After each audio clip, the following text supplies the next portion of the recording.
2 काली और 3 गोरी बहू की मुंह दिखाई। ज्योति, बाती, कपूर, फूल, लड्डू सब हो गया। अब बस जल्दी से मेरी तीनों बहुएं आ जाएं। लल्लू, अरे ओ लल्लू, पता नहीं ये नौकर चाकर कहाँ मर गए। जी मालकिन। तूने अभी तक गुलाब नहीं बिछाए? टोकरी फूलों से भरी रखी हुई है, जल्दी कर, बारात वापस आती होगी। और मैं नहीं चाहती कि मेरी तीनों गोरी बहू जमीन पर पैर रखें। वो इन गुलाबों के फूलों पर चलकर इस घर में कदम रखेंगे, इसलिए मंगवाए हैं इतने महंगे फूल। जी मालकिन, बस अभी किए देता हूँ। शांति देवी आज बड़ी खुश थीं। हाथों में आरती की थाली लिए वह अपनी बहुओं के इंतजार में खड़ी थीं। इतने में 3 बड़ी गाड़ियां दरवाजे पर रुकती हैं, जिसमें से बड़ा ही महंगा लहंगा पहने हुए पायल, चांदनी, स्वाति उतरती हैं। ओह गॉश, गाड़ी से बाहर निकलते ही मुझे तो इस कड़ाके की ठंड में भी जोरों की गर्मी लग रही है। ये लहंगा इतना हेवी जो है, उफ, गर्मी तो लगेगी, because you are so hot Swati. इतने में एक पुराने टमटम गाड़ी से मेघा और कविता उतरती हैं। 5 दरवाजे पर आकर खड़ी हो जाती हैं। तभी शांति अपने पति जोगिंदर से बोलती है, जोगिंदर जी, ये क्या देख रही हूँ? ये काली कलूटन इस 2 कौड़ी के टमटम में बैठकर आई है। क्यों जी? अरे क्या इनके गरीब माँ बाप की इतनी भी औकात नहीं थी कि एक गाड़ी बुक करवा कर ही विदाई कर देते? मम्मी जी, मुझे तो समझ में ही नहीं आ रहा क्या देखकर आपने इन जैसे गरीब भिखारियों से रिश्ता जोड़ लिया। वही तो, कितनी काली हैं ये दोनों। उफ, मुझे तो देखकर ही उल्टी आ रही है। क्यों जोगिंदर जी, बड़े बनने गए थे ना दयावान? ब्याह लाए इन कलमुहियों को। ना दहेज दिया ना कुछ, बेच दिया एक जोड़े में। रहने दो, तुम्हें तो बस बड़ी बड़ी बातें ही करने आती है। उफ, इस बुढ़िया का तो कलेश ही नहीं रुक रहा। मम्मी जी, प्लीज जल्दी से हमारा गृह प्रवेश कीजिए, हम थक गई हैं। अरे हाँ, मेरी सुंदर सुंदर बहुरानियों। फिर शांति अपनी तीनों गोरी बहू का गृह प्रवेश कराती है और अपनी दोनों काली बहुओं को मुंह ऐंठ कर चली जाती है, जिससे मेघा की आंख भर आती है। माँ जी ने हमारा गृह प्रवेश तो किया ही नहीं शुभ जी। मेघा, तुम माँ की बातों को दिल से मत लगाओ। हाँ बहू, तुम्हारी सास बाहर से जितनी सख्त दिखती है ना, अंदर से उतनी ही नरम दिल की है। तुम्हारा ससुर होने के नाते मैं इस घर परिवार में तुम्हारा स्वागत करता हूँ। दोनों काली बहुएं घर के अंदर आ जाती हैं और अगली सुबह शांति देवी अपने दोनों काली बहू का जोर जोर से दरवाजा खटखटाकर उन्हें तड़के की सुबह 4 बजे ही उठा देती है। प्रणाम माँ जी, आपने हमें इतनी रात को उठा दिया। अब क्या चेहरे के साथ साथ तुम दोनों कलूटनों की आंखों में भी काली जम गई है क्या? सुबह के 4 बज रहे हैं। चलो, वहाँ हॉल में हलवाइयों के हांडी बर्तन रखे हैं, जाकर उन्हें धो। और हाँ, अपने इस काले कोयले वाले चेहरे को घूंघट में रखो। जी माँ जी। दोनों बेचारी उसी वक्त से काम में लग जाती हैं और वहीं शांति की तीनों गोरी बहुएं आराम से रजाई में पड़ी होती हैं। तुम दोनों कलूटन बहुओं के भाग्य में गंदे बर्तन घिसना ही लिखा है। इस घर की बहू भले ही बन गई हो तुम, मगर मैंने भी तुम दोनों का जीना हराम नहीं किया तो तुम्हारी सास नहीं, क्योंकि सास तो सास होती है। सुबह के 10 बजे तक भी शांति की तीनों गोरी बहुएं पैर पसारे रजाई में पड़ी थीं।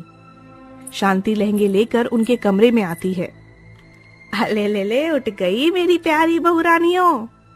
हाँ सासू माँ, देखिए ना, सर दर्द से फटा जा रहा है। उफ। अच्छा, मैं अभी तुम तीनों के लिए बढ़िया सी चाय भिजवाती हूँ। ये लो, तुम तीनों के लहंगे हैं। आज शाम को मैंने तुम तीनों की मुंह दिखाई रखी है। मुंह दिखाई का नाम सुनकर तीनों गोरी घमंडी बहुओं का मुंह बन जाता है। मुंह दिखाई? अब ये किस लिए? हमें तो शादी में सब देख ही चुके हैं। बहू मोहल्ले की पड़ोसन शादी में आ ना सकी थी, इसलिए बस आज की बात है। हाँ ठीक है सासू माँ।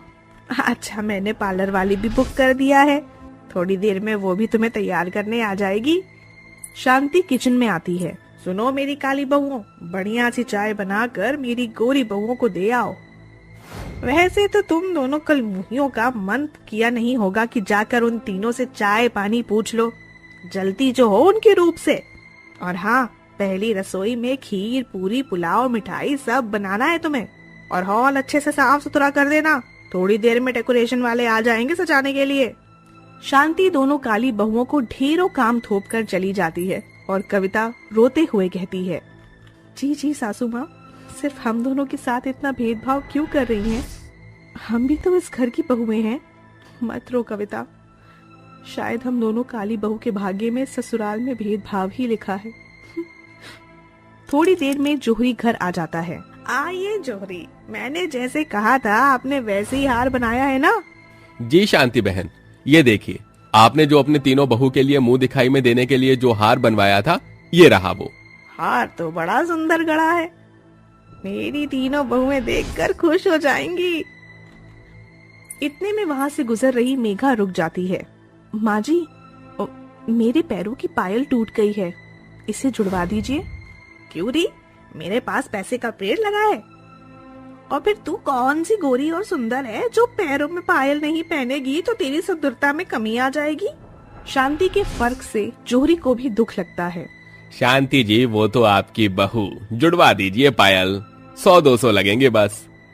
देखो जोहरी बाबू, ये हम दोनों सास बहू के बीच का मामला है, मेरा घर खराब मत करो। हार दे दिया तो जाओ। इसके बाद तीनों गोरी बहुएं तैयार होकर मुंह दिखाई के लिए आ जाती हैं। माँ जी, हम दोनों मुंह दिखाई में क्या पहने? आपने हमें तो जोड़ा दिया ही नहीं। शक्ल देखी है तुम दोनों ने, इतना महंगा जोड़ा पहनने की? जो तुम्हें अपने मायके से मिला है वही पहन लो, और हाँ, लंबा घूंघट रखना, क्योंकि मैं नहीं चाहती कि तुम दोनों के जले उपले जैसे सूरत के चलते मैं जलील हूँ। इस पर तीनों गोरी घमंडी बहुएं हंसने लगती हैं और कविता मेघा की आंखों से टप टप आंसू गिरने लगते हैं। मुंह दिखाई शुरू होती है। शांति अपने दोनों काली बहुओं को दिखाकर तीनों गोरी बहू की झोली में ढेर सारा रुपया पैसा रखकर नेक का 9 लखा हार देती है। ये लो मेरी बहू रानियों, तुम तीनों के चांद जैसे रूप के लिए बेशकीमती 9 लखा हार। सासू माँ, ये सोने का हार कितना सुंदर है। हाँ, पर तुमसे सुंदर नहीं। इसके बाद शांति अपने दोनों काली बहुओं को मुंह दिखाई में 11 रुपए देकर उनकी बड़ी बेइज्जती करती है। वैसे तो तुम दोनों की शक्लें ऐसी थी नहीं कि तुम्हारी मुंह दिखाई की जाए, पर फिर भी मैं तुम्हें 11 रुपए का नेक दे रही हूँ। दोनों की आंखें छलछला गईं। उन्होंने भारी मन से कहा, बहुत बहुत शुक्रिया माँ जी, हमारे लिए यही बहुत है। इस पर पड़ोसन पुष्पा बोल पड़ी, शांति, तू अपनी बहू के साथ यह भेदभाव जो कर रही है जरा भी ठीक नहीं है। बहुएं तो घर की लक्ष्मी होती हैं, इनकी कदर कर समझी। चलो बहनों, ऐसे ही दिन बीतता है और शांति अपनी तीनों गोरी बहू को पलकों पर बिठाकर रखती है और उन पर खूब लाड प्यार लुटाती है, मगर अब वो तीनों उसकी कदर करना भी छोड़ देती हैं। बिना बताए रात रात को पार्टी में जाना उनकी आदत बन जाती है। फिर एक दिन, सासू माँ, हम पार्टी में जा रहे हैं, हमारा वेट मत कीजिएगा। उनके छोटे कपड़े देखकर शांति का पारा चढ़ जाता है। बहू, ये तुम तीनों ने कैसे कपड़े पहन रखे हैं? लाज शर्म धोकर पी गई हो क्या? कहीं नहीं जाओगी तुम तीनों। और हमें रोकेगा कौन? आप रोकेंगी हमें मम्मी जी, हम अपनी मर्जी की मालकिन हैं। आइंदा हमें टोकने की कोशिश मत करना। अंडरस्टैंड? You better understand. अपनी गोरी बहू का घमंड भरा बर्ताव देखकर शांति स्तब्ध रह जाती है, जिसके बाद शांति को अपने दोनों काली बहू की कदर हो जाती है। गलती तुम तीनों की नहीं बल्कि मेरी ही है, जो मैंने ही तुम तीनों को इजाजत दे दी, इसलिए आज तुम घर की इज्जत से खेल रही हो। मैंने हमेशा रूप को देखा और इसलिए कविता बहू और मेघा बहू जैसे हीरे को पत्थर समझने की भूल की। बहू, तुम दोनों मुझे माफ कर देना। माँ जी, क्या कह रही हैं आप? भगवान के लिए हमारे आगे हाथ मत जोड़िए। आपका अधिकार है हमें डांटने का, क्योंकि आपने हमसे अपना बेटा बांटा है, तभी तो हम बहू बनकर आई हैं। शांति अपनी दोनों काली बहुओं को गले से लगा लेती है। वहीं धीरे धीरे तीनों गोरी घमंडी बहू का बर्ताव भी उनके लिए बदल जाता है। हुआ, ये प्लेट ऐसे सरका क्यों दी है? तुम पांचों ने खाना खा लो ना, इतने प्यार से आलू भुजिया बनाई है। हमें नहीं खाना, ये खाना बहुत ही बोरिंग खाना है। इतने दिन से आप बस यही बना रही हैं, कभी आलू की सूखी सब्जी, कभी तरी वाली, और अब भुजिया बना दी। पर आपने आलू के पराठे नहीं बनाए, आलू की सूखी रोटी दे दी। ये भी कोई खाना हुआ माँ? हाँ माँ, हमें नहीं खाना, सर्दी का मौसम है, अब आप अच्छा अच्छा खाना क्यों नहीं बनाती हैं? और सामने वाले शिप्रा और कन्नू हर 2 दिन बाद गाजर का हलवा खाते हैं, कभी पिज्जा, कभी बर्गर। आप हमें ये सब क्यों नहीं खिलाती हैं? माँ, आप गरीब माँ हो, आपकी वजह से हमको कितना कुछ सहना पड़ता है। हाँ माँ, भला ये भी कोई खाना हुआ? और हमारे पास तो स्वेटर भी नहीं है। हमारा कितना मजाक उड़ता है सबके सामने। क्रिसमस डे आ रहा है, अगर आपने हमें अच्छे से कपड़े और खाना नहीं दिया तो हम आपसे बात नहीं करेंगे। इतना सब सुनते ही मंजरी अपने बच्चों पर हाथ उठा देती है। पीटने से पहले ही 5 बेटियों की आंखों में आंसू आ जाते हैं और वो मुंह फुलाकर बिस्तर पर बैठ जाती है। अब बहुत गंदी हो मम्मी, आप हमको मारना चाहती थी। बस करो ये सब बोलना। तुम्हें क्या पता तुम्हारी माँ किस तरह संघर्ष करके तुम्हें पालने की कोशिश कर रही है। कम से कम ये तो सोचो, मैं अपनी बच्चियों का भूखा पेट नहीं छोड़ रही हूँ। कैसे कैसे दर्जी का काम करके 2 पैसे आते हैं, इसलिए मैं तुम्हें स्कूल भी नहीं भेज पा रही। तुम यहाँ के बच्चों के साथ खेलती हो, मैंने मना नहीं किया। इसीलिए मना करती हूँ क्योंकि तुम उनको ही देखते हो और फिर जिद करने लगते हो, जैसे आज की। तुम छोटे हो, मैं समझा नहीं सकती, लेकिन माफ कर दो मेरी बच्चियों, तुम्हें पालने में मैंने कसर छोड़ दी। कुछ कमी होगी मुझ में जो आज मैंने ये सब सुना। इतना कहते कहते मंजरी गिरकर दीवार के सहारे रोने लगती है। तभी 5 बेटियों को अपनी गलती का एहसास होता है और आकर अपनी माँ के आंसू पोंछती है। माँ, हमें माफ कर दो, हम 5 ने आपसे बहुत कुछ कह दिया। वो तीनों छोटी हैं, लेकिन हम दोनों को तो समझना चाहिए था ना। सॉरी माँ। हाँ माँ, अब से हम जिद नहीं करेंगे किसी चीज की भी।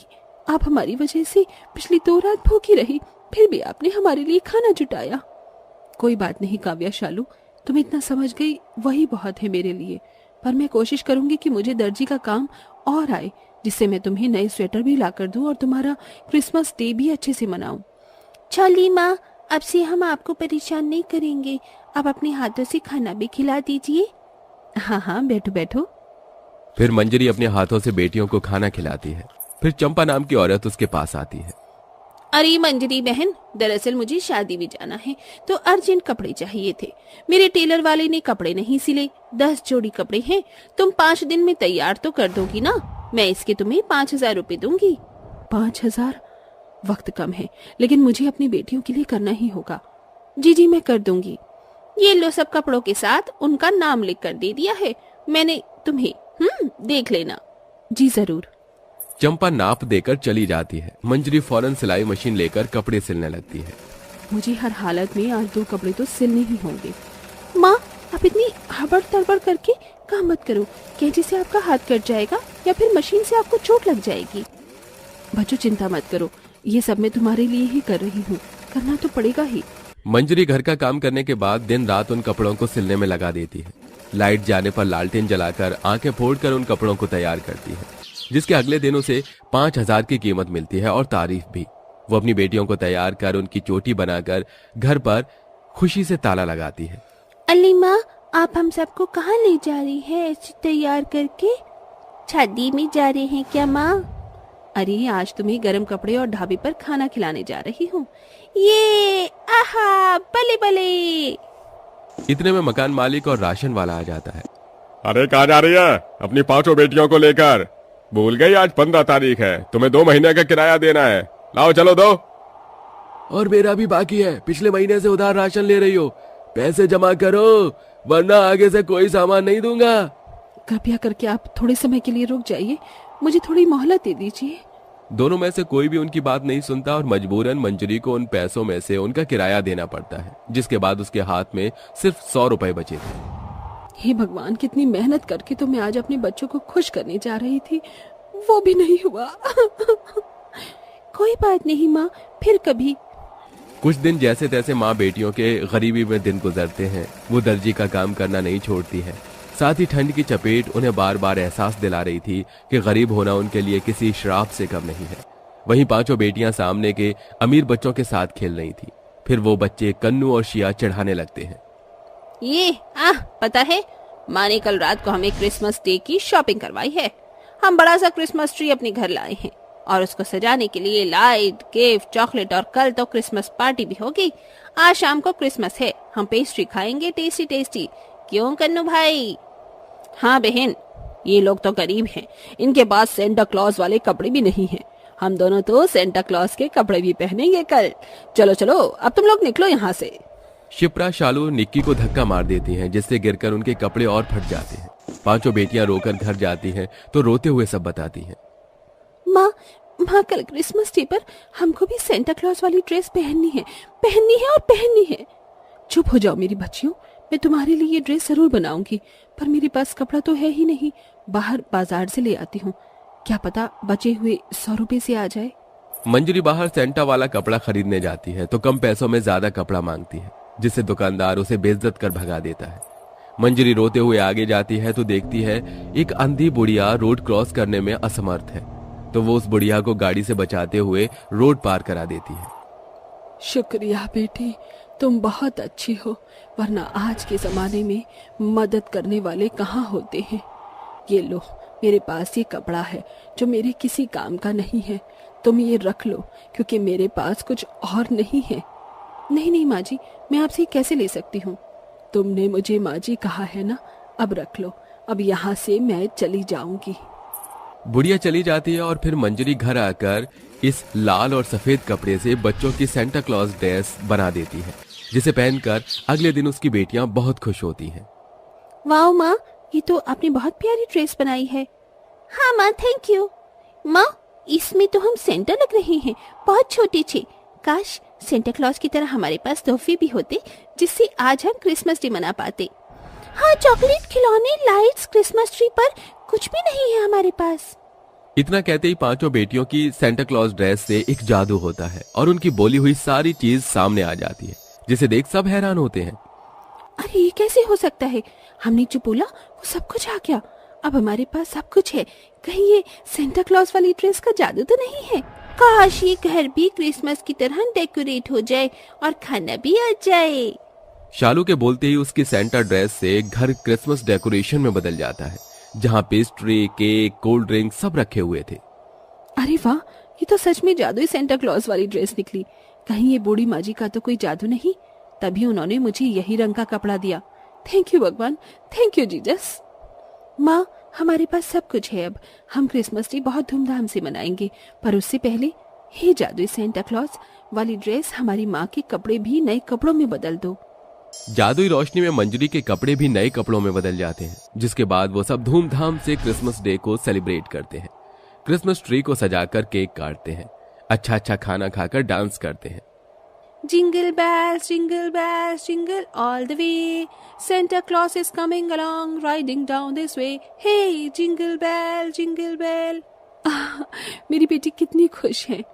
माँ, हमारी तरह और भी बच्चे होंगे ना गरीब, जो क्रिसमस डे नहीं मना पा रहे होंगे। हम छोटे छोटे सेंटा बनकर उन्हें तोहफे देना चाहते हैं। ठीक है, तो चलो। फिर क्रिसमस डे के दिन पांचों सेंटा क्लॉज बेटियां अपनी जादुई सेंटा क्लॉज ड्रेस से गरीब बच्चों की मदद करती हैं। उन्हें खाने के लिए अच्छा खाना, तोहफा, ठंड से बचने के लिए गर्म कपड़े और रहने के लिए जगह देती हैं, जिसके बाद उन्हें बहुत दुआएं मिलती हैं। इस तरह वो सब खुशी खुशी रहने लगते हैं। तो देखा दोस्तों, कैसे गरीब माँ ने अपने पांचों बेटियों को खुश करने में दिन रात एक कर दिया। इसलिए हमेशा अपने माता पिता का आदर करिए।